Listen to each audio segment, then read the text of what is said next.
A todos, boa tarde,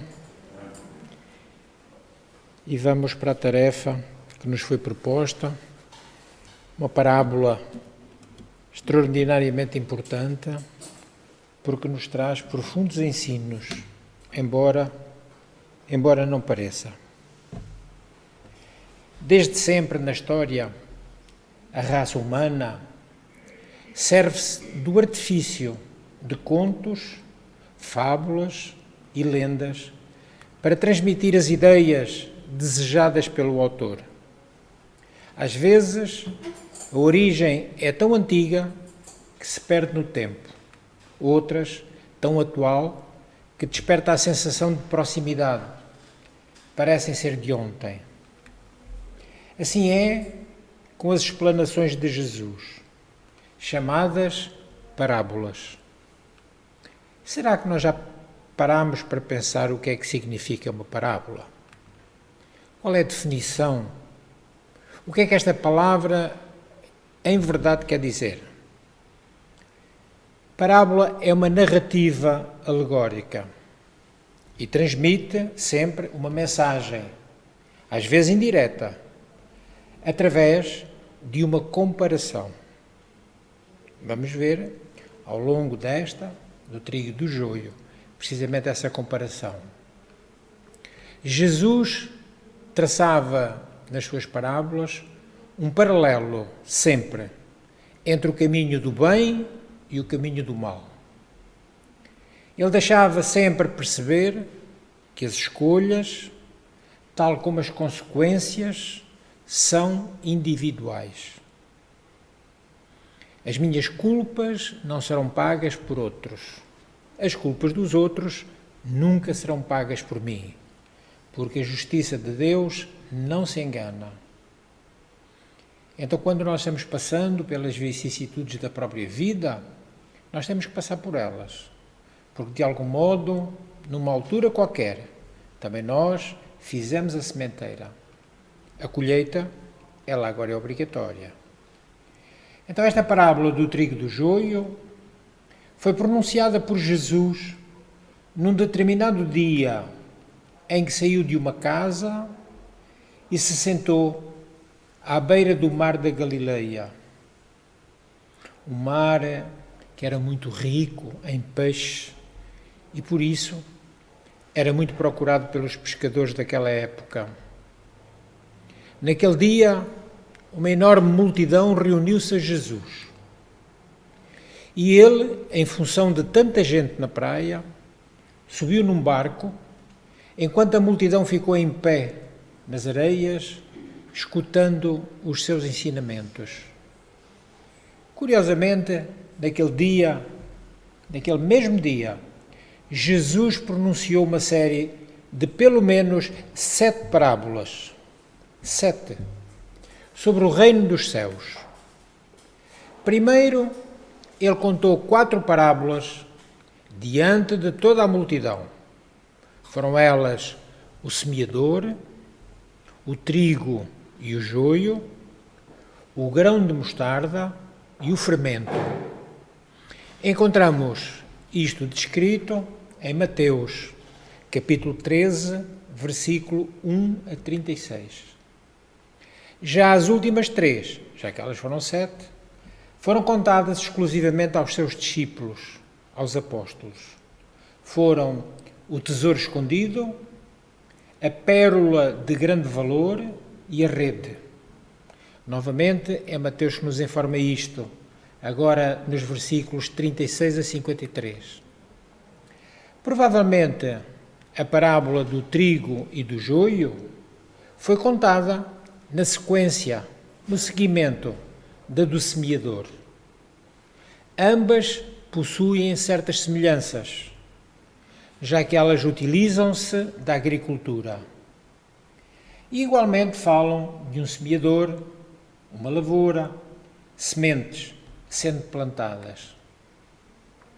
Existem na Bíblia muitas passagens bíblicas que aplicam metáforas da agricultura, já que a agricultura, era algo muito presente na vida daquela época.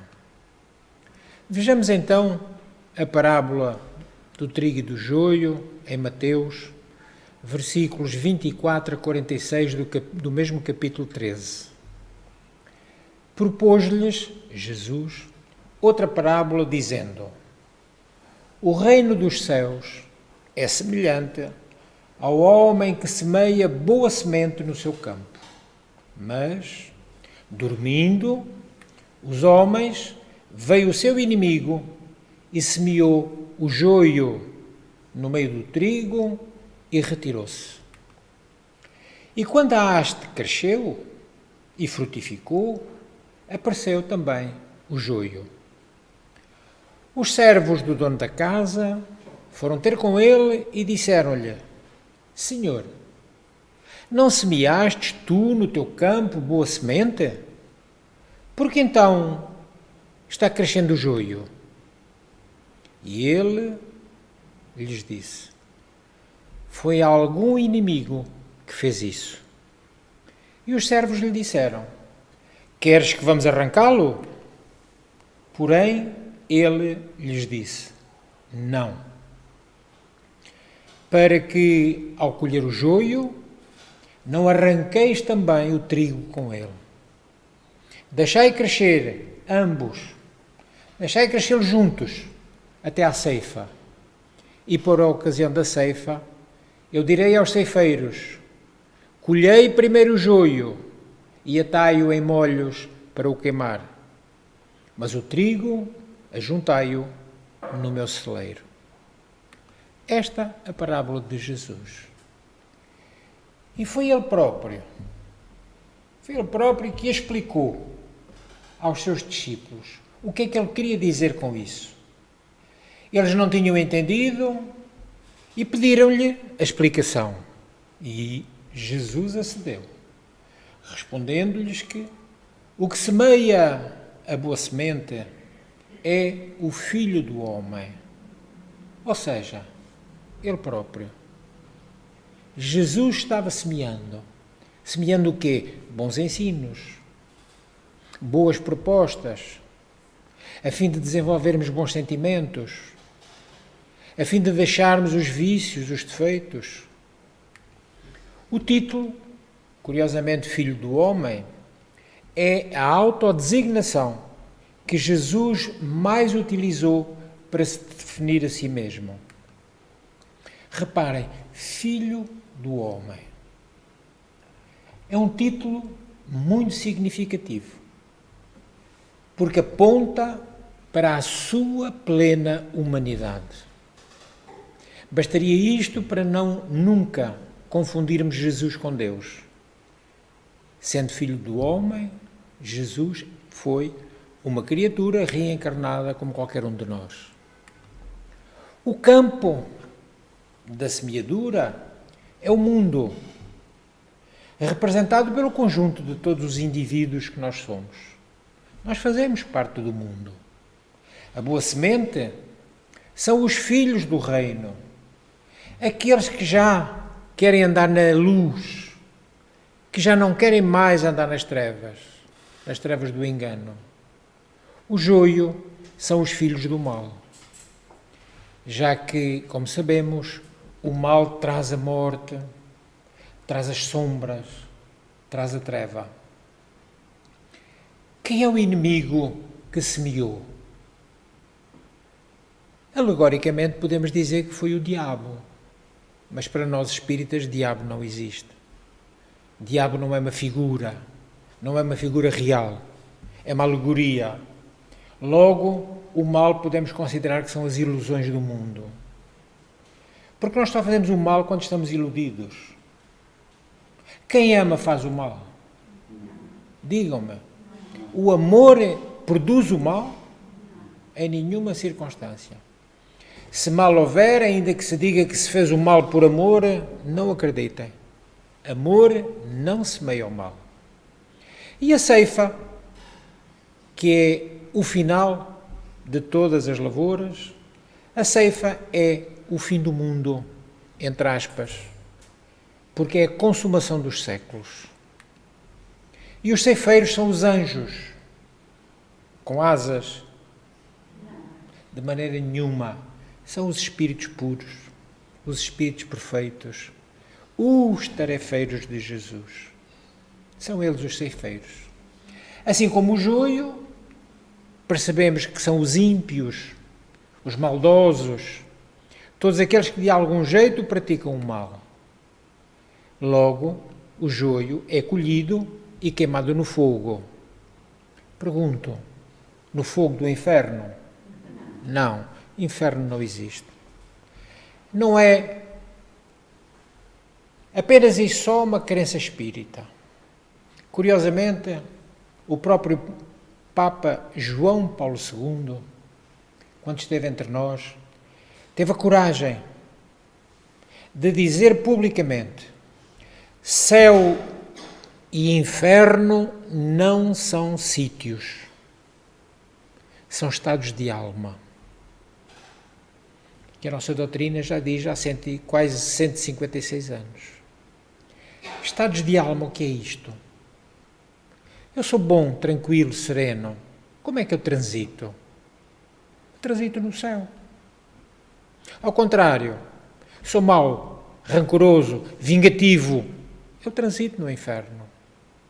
A minha alma é um inferno.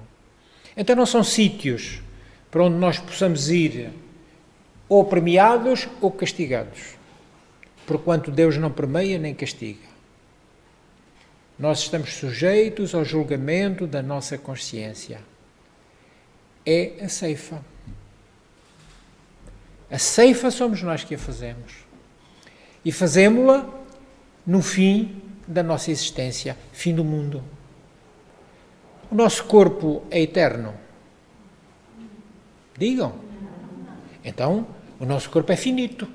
O nosso corpo é mortal. Logo ele acabará. É aí que é o fim deste corpo. Podemos considerar, entre aspas, novamente, o fim do mundo, o fim desta existência. Logo, então, a ceifa somos nós que a faremos. E Jesus continua na sua explicação. Mandará o Filho do Homem, os seus anjos, e eles tirarão do seu reino todos os escandalosos, os maus, os ímpios, e todos aqueles que praticam a iniquidade, e lançá-los-ão na fornalha ardente. Ali haverá choro e ranger de dentes. Nós sabemos que esta fornalha ardente é a nossa consciência quando ela nos acusa. E os espíritos bons que querem orientar o nosso viver, eles dizem-nos que as dores morais, depois de morrer o nosso corpo e se manter vivo o nosso espírito, as dores morais resultantes do julgamento da nossa consciência são muito mais dolorosas que a pior das dores que nós sentirmos no corpo. Vejam, a fornalha, essa ideia de sofrimento, mas sofrimento criado por nós. Não é Deus para nos castigar, é a nossa consciência a julgar-nos. Aí é que será o choro e o ranger de dentes. Então, a boa semente, os justos, os bons, brilharão como o sol no reino de Deus. Aquele que tem ouvidos que ouça. Uma expressão muito curiosa de Jesus. Porque ele sabe que nós muitas vezes somos distraídos. Ouvimos, mas não ouvimos. Ou seja, ouvimos, mas não retemos. Entra e sai. Às vezes não entra, bate e não entra. Então Jesus, sabendo isso, chama-nos a atenção. Quem tem ouvidos, ouça. E numa outra altura também disse, quem tem olhos, veja. Então, percebemos, nesta explicação de Jesus, que ele queria expressar a ideia de semelhança e contraste. E ela é perfeitamente alcançada no uso das duas sementes. A semente do trigo, em contraste, a semente do joio. Definem-se assim dois pontos de consciência. Pois um, O trigo produzirá alimento, e o alimento sustenta e nutre. O outro, o joio, envenena e danifica, não medindo consequências. O joio do qual Jesus fala nesta parábola trata-se de uma erva terrível, chamada tecnicamente de Lolium temulentum. Esta erva é uma praga relativamente comum em muitas searas de trigo. Em seus primeiros estágios, no início, enquanto ainda está em folhas, ela assemelha-se muitíssimo ao trigo, tornando-se quase inviável arrancá-la. Mas as semelhanças param por aqui. O joio pode ser hospedeiro de um fungo que produz terríveis toxinas venenosas que podem causar gravíssimos efeitos se consumido por animais e humanos. Houve uma altura em que, ainda não havendo este conhecimento botânico em relação ao joio, fazia-se a moagem do trigo junto com o joio. Comia-se o pão resultante dessa farinha e as pessoas adoeciam gravemente e não se sabia porquê. Agora já sabemos. Portanto, enquanto o trigo é a base dos mais variados alimentos, o joio é uma erva daninha. E ao amadurecer, quando as espigas agora já estão formadas, as semelhanças entre essas duas sementes acabam. No fim, eu terei a oportunidade de vos mostrar a comparação entre uma espiga e outra. No dia da colheita, que Jesus se refere, nenhum ceifeiro comete o erro hoje de colher joio em lugar do trigo. Devemos, pois, buscar equilíbrio e estabilidade emocional que tragam a tão almejada paz e tranquilidade à nossa existência. Devemos ser cuidadosos com a nossa sementeira. Aqueles que nós sabemos, e são muitos, que escolhem coexistir e contribuir pacificamente, são o trigo. Produzem o bem, aqui e agora. Aqui ou em qualquer lugar. Agora e sempre. Os demais, o joio, operam em suas ilusões, aguardando o tempo de despertar. Todos acordaremos, tarde ou cedo, diante daquele que é o julgamento da nossa consciência, nós acordaremos. Por mais que o joio cresça no meio do trigo, esta aparente união não será definitiva. Como foi dito, o joio cresce na mesma lavoura do trigo, cresce sobre a mesma terra, recebe os mesmos nutrientes, o mesmo adubo, é regado pela mesma água, mas um carrega em si a vida, enquanto o outro carrega em si a morte. Por ocasião do julgamento, que já referimos, da nossa consciência, a ceifa, os espíritos separar-se-ão, de acordo com a sua evolução moral. Cada um de nós, em função do patamar espiritual onde se encontra, terá um lugarzinho para onde ir, em função da nossa evolução moral. E no dia deste julgamento, tudo aquilo que afrontou, tudo aquilo que transgrediu a lei de Deus, será tido em conta e nunca antes disso. Percebam porque é que às vezes diante dos nossos olhos há tanta gente praticando o mal e Deus não os leva. Deus aguarda. Deixa, a fim de que talvez ainda haja tempo de arrependimento, de mudança. Então Deus aguarda. Mas o julgamento, como nós sabemos, ele é, de certeza absoluta, um facto que acontecerá. A principal lição que devemos tirar da parábola do trigo e do joio diz respeito a algo muito curioso. a paciência, a ciência da paz. A ordem para deixar, Jesus disse, não arrancais. Foi ou não foi? Deixai crescer. Deixai que o joio cresça no meio do trigo. Fala precisamente desta paciência. Mas ao contrário do que alguns pensam, esta ordem de Jesus não é para que os erros sejam tolerados. Não era essa a finalidade. Nós temos que ter em conta o que nos diz o Evangelho. Nós devemos ter paciência, sim, mesmo que a lógica seja a de tentar arrancar o mal. Nossa estratégia deve ser a mesma de Jesus, pois também pode acontecer que, querendo extrair o mal, arranquemos também o bem. O desejo de sacrificar o que vai mal pode fazer com que arranquemos também o que vai bem. O segredo, então, para combatermos o mal é ter paciência. Termos paciência. É tudo uma questão de aceitação. A vida é assim mesmo. É preciso ter fé em Deus.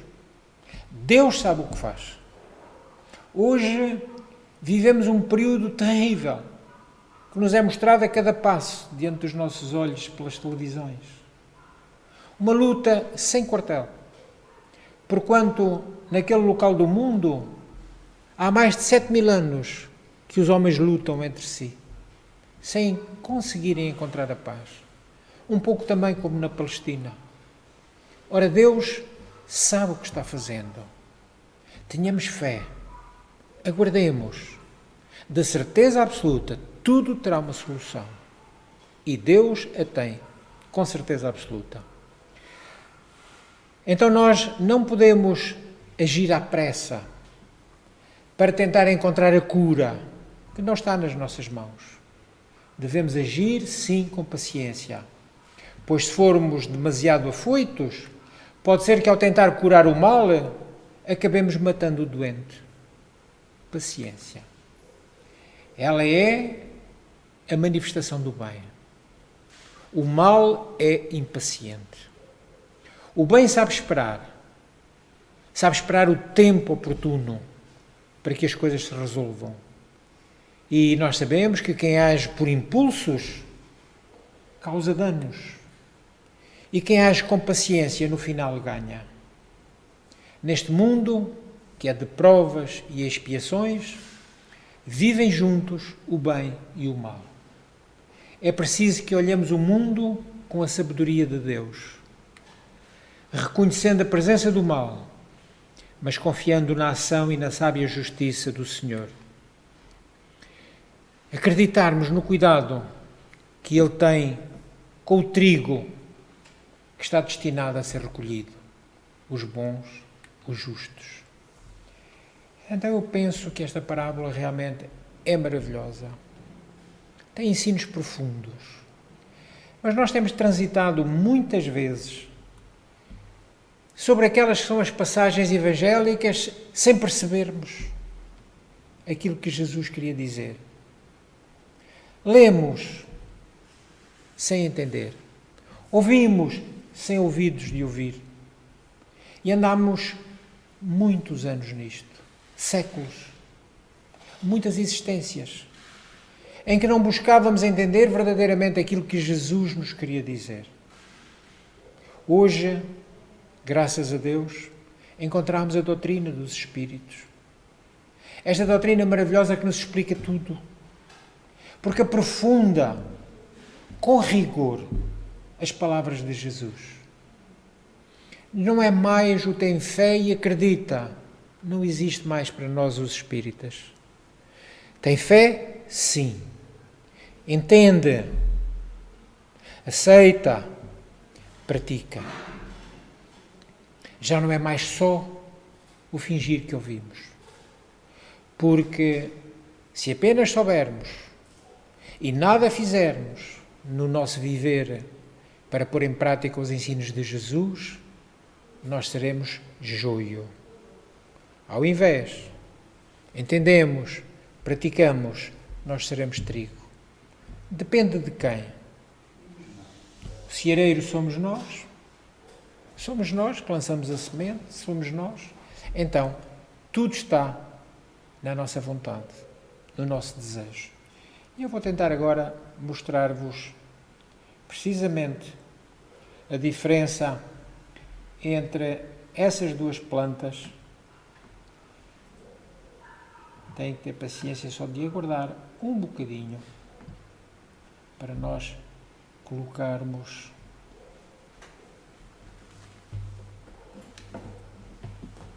porque eu acho que é muito importante para verdadeiramente percebermos.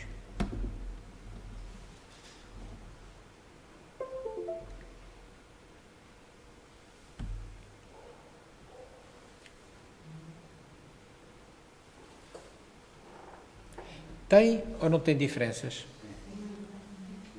Vejam, o trigo é fechadinho, o joio é meio aberto, não é seguido.